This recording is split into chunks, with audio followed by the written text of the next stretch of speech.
A recent global survey has found that work from home, at least some of the time, has become the norm here. The survey also found that Singaporeans strongly desire flexibility when the time comes for them to return to the office. So what does this mean for the future of work, for workers, for workplaces and employers?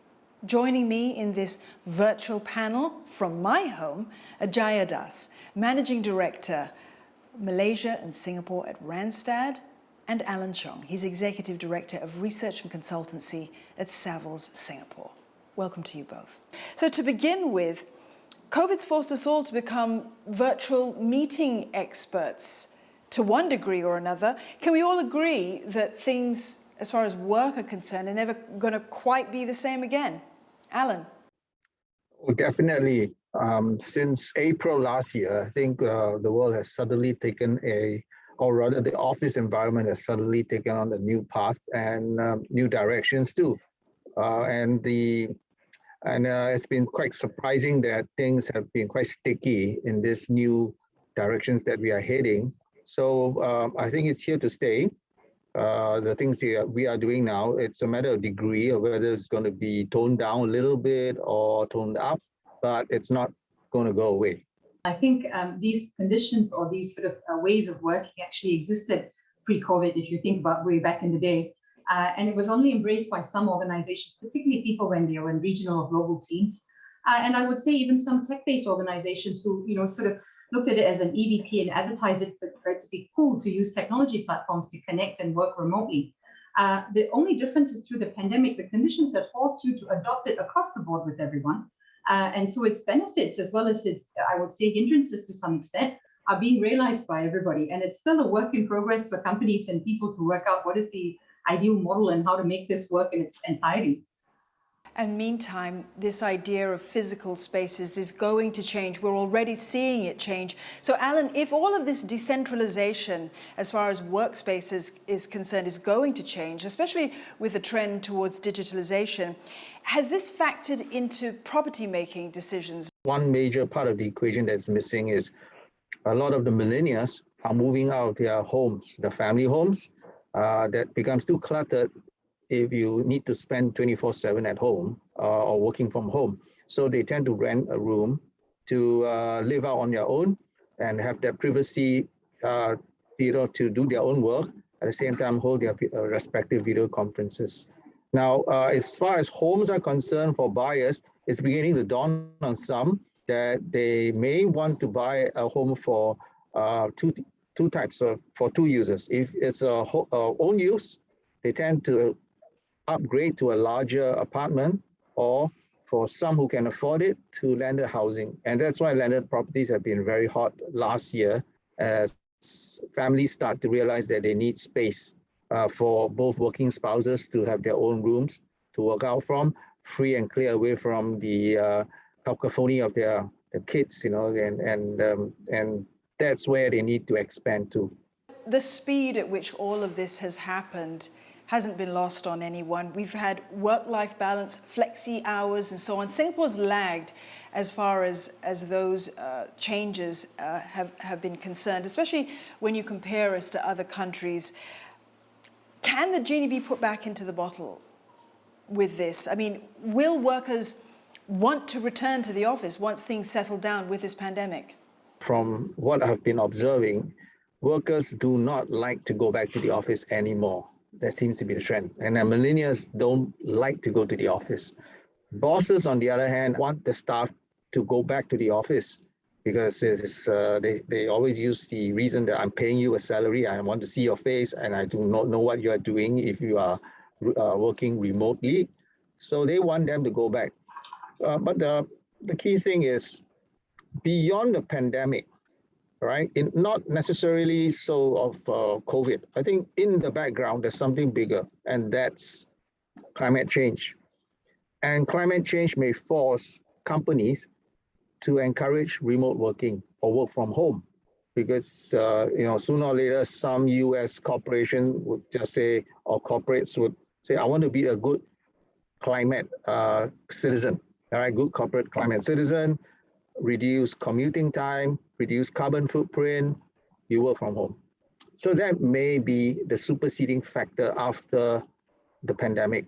Jaya, I'll put the same question to you. Will workers return to the office? Will they want to once they're allowed to? I'm certainly in agreement with everything Ellen says about workers wanting to go back to the office less and less, and bosses needing to manage that conundrum.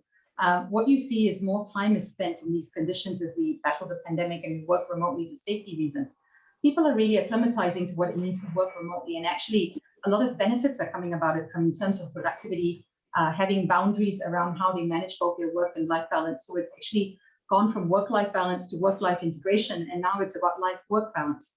So I think the work from home situation is here to stay. The bigger question is, why would you go back to the office and for what for? I think the definition about grouping everybody together in the office and expecting everybody to be there at the same time to perform a task that they could otherwise do from home requires further definition. It requires, I think, leadership and management to understand, when I do ask you back into the office, is it for the purpose of supervising you, to check up on you? Is it to teach you? Is it to put you through an apprenticeship? Or is it about socializing and building culture and collaboration and so on? Otherwise, that is unnecessary and not productive for the individual, actually, if you think about it, and also takes away the benefits of what they're enjoying currently while working from home. Are there going to be challenges, though, Jaya, in sort of tailoring this sort of individual flexible work arrangements depending on the worker? Absolutely. If you look at progressive companies and what it looks like in the Western hemisphere and how this has been managed pre-COVID, you see multiple sort of, I would say, models for this. There will be jobs that need to be functioned or performed from the office. For example, a receptionist, a mail person. These sort of things require actual on-site presence in the office or whatever premises you choose to work from, if it's sort of a shared services environment even. The next question then becomes is, how many employees can be completely home-centric and return to the office for functions that when they're required to? For example, back office functions are a classic case of this, or individual contributors. Then you get the other one, which is basically the real hybrid, couple of days in the office, couple of days at home. So as these models evolve, it does definitely become more complicated to manage your workforce because it's not one size fits all. Redesigning the workplace for effective work from home. We'll find out how businesses are meeting this challenge after the break.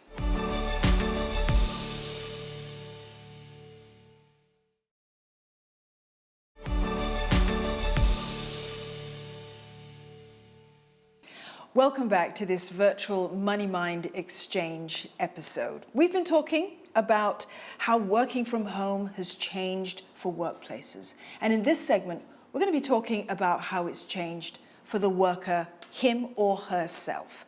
Joining me for this segment, Jaya Dass, again, Managing Director of Singapore and Malaysia at Randstad. And she's still on the line with us. And also, we are joined by Yuit. He's Vice President of the Association of Small and Medium-Sized Enterprises, otherwise known as ASME. Welcome to you both. Yuit, I see you there sitting surrounded by sound equipment. You look like you're in a professional studio, but you're working from home. Tell us how things have changed for you.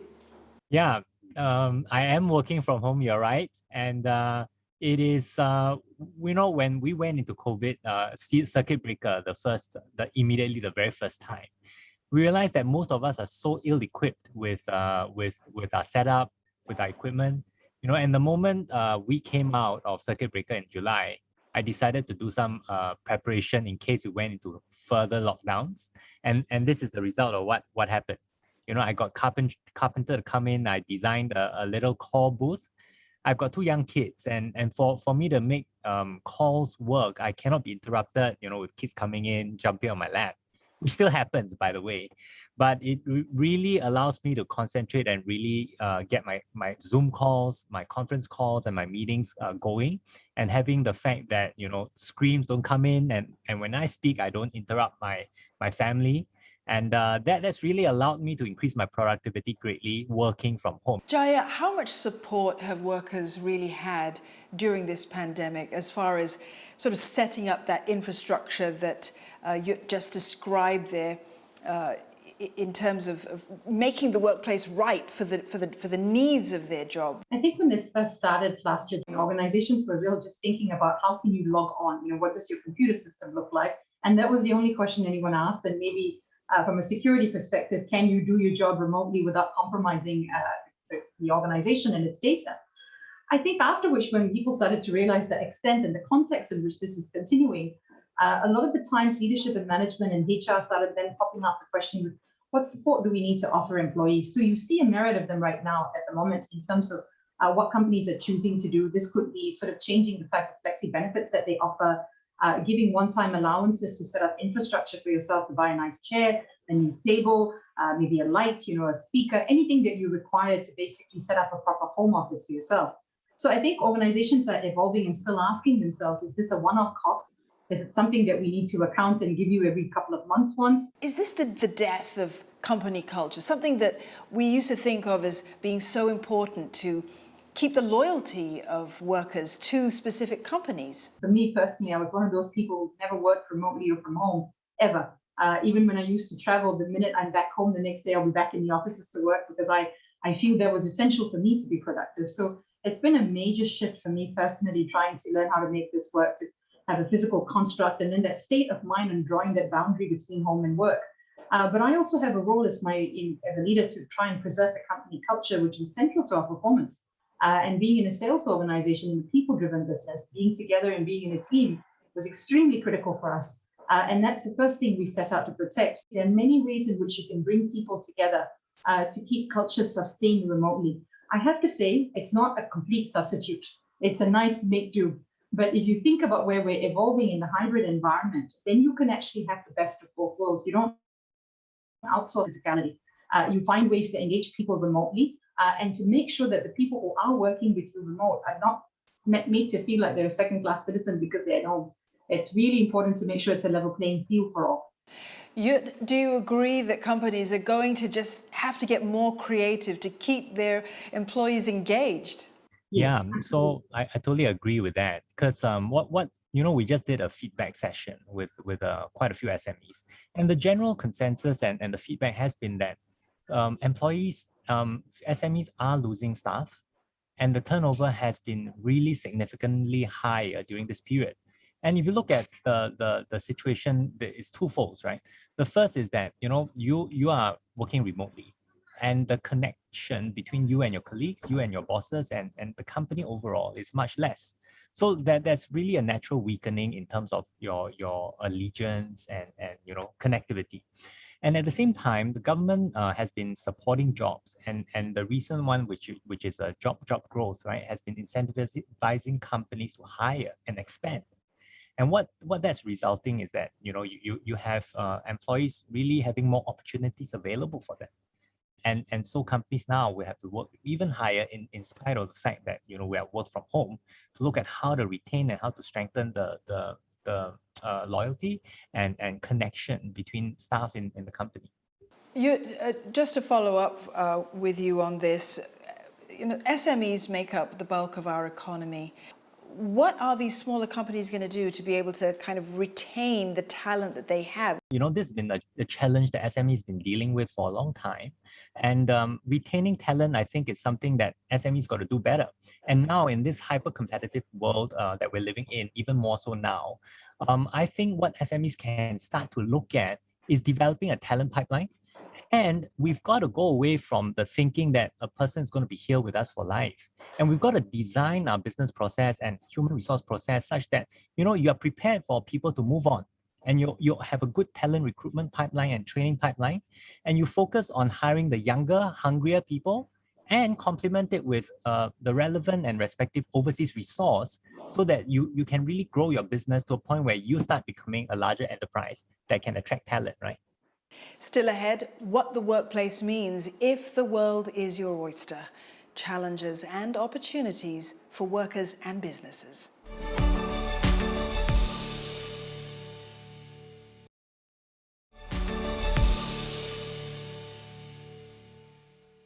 Welcome back to a special virtual Money Mind exchange. We've been discussing how the nature of work has changed with work from home, not just the impact on workplaces, but the impact on Singapore's workers as well. So what's our new normal going to be looking like? Well, to answer those questions, we have with us still Jaya Dass, Managing Director of Singapore and Malaysia at Randstad, and joining us virtually is Mr. Song Seng Wun, an economist at CIMB Private Banking. Welcome again to both of you. Welcome, Seng Wun. So this first question is to both of you. In light of where we find ourselves today, what do you think the new normal is going to look like? A lot obviously will also depends on what's happening on the nature of the work, whether you need in-person kind of work or otherwise. Looking in front of me, CBD is just in front of me. I do see more buildings. One new building just completed. Capital Land, Capital Spring is up there, quite well occupied. So this is where the interesting things comes down, in that there is still demand for office space, but it's just the nature of Singapore being a place where businesses still want to come and set up office for whatever they want to do in Singapore, around the region. So that's the positive side. But whether we see beyond this point, the hybrid of not just you and I here in Singapore, but some of the office staff, not just in Singapore, but outside, connected visually as well, may become the new norm. So I think it will be a hybrid. So Jaya, same question to you. A hybrid of the two? I definitely think that's where we're headed, Don. It needs to really focus on what you need to provide for employees as an ideal working environment for productivity. Someone's ideal working environment might be from the study of their own home. For somebody else, it might be from a different remote location eventually. And for others, they would still require the office premises if their home conditions or personal circumstances doesn't allow them to work comfortably from home. This could be because they're living in a space that's not conducive for it. It could be that it's shared between multiple people. And some others simply draw energy from being among a team environment. And for them, productivity is better achieved when they are in a structured office environment and then the office clothes and they come and do the routine and the structure. So I think it's different, depending on what it is for each individual. It's different for the entire workforce. It can't be one size fits all. Even before work from home became a consideration for companies, Seng Wun, this idea of talent acquisition and just where you hire your people from, that's been a part of our conversation for a while. Though when you're thinking about hiring between borders, though, because working terms as they are today, you might be in one specific country, but working for a company in another. So what considerations do we have to look out for in that environment? So I would say we become even more integrated with the rest of the world, be at a faster pace than before the pandemic. For better or for worse, we don't know. But I think, personally, I think it's for the better.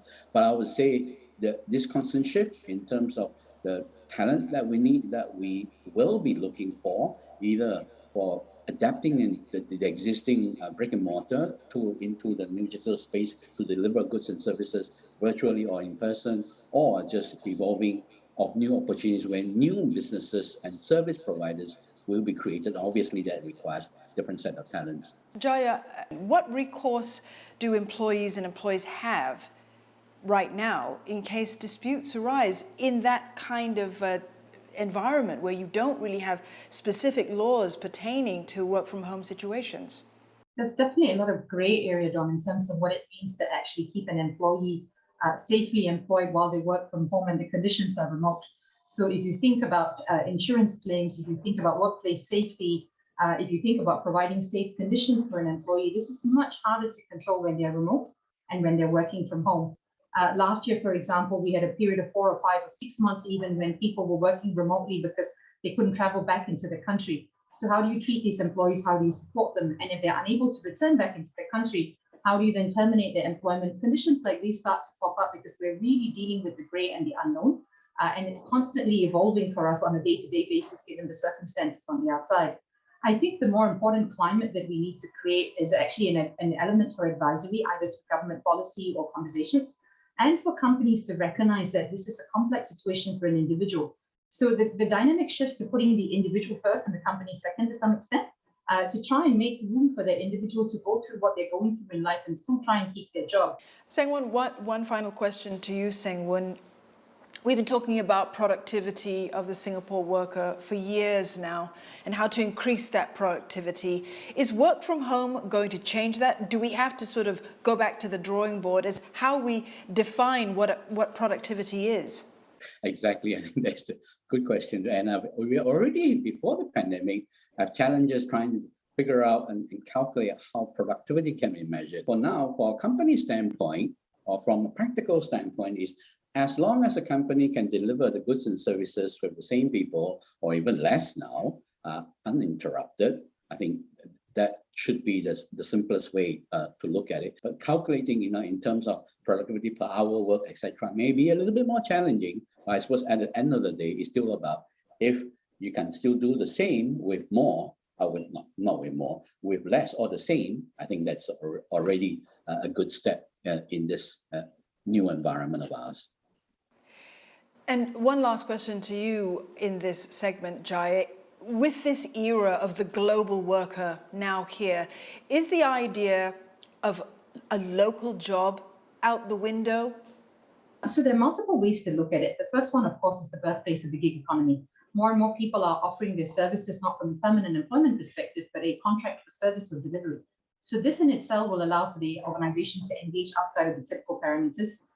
The second one is if it's impossible for people to travel back and forth between their home countries and their working countries, especially for regional roles, you start to think very differently about what it means to be a regional employee as well. Could you be just based in your own home country and function differently? I think the world is headed in that direction. Certainly, it's going to ease the talent crunch and for us to think very differently about how we engage people from different parts of the world. You've been watching a Money Mind virtual panel on the future of work from home, coming to you from my own home. Thanks for your company.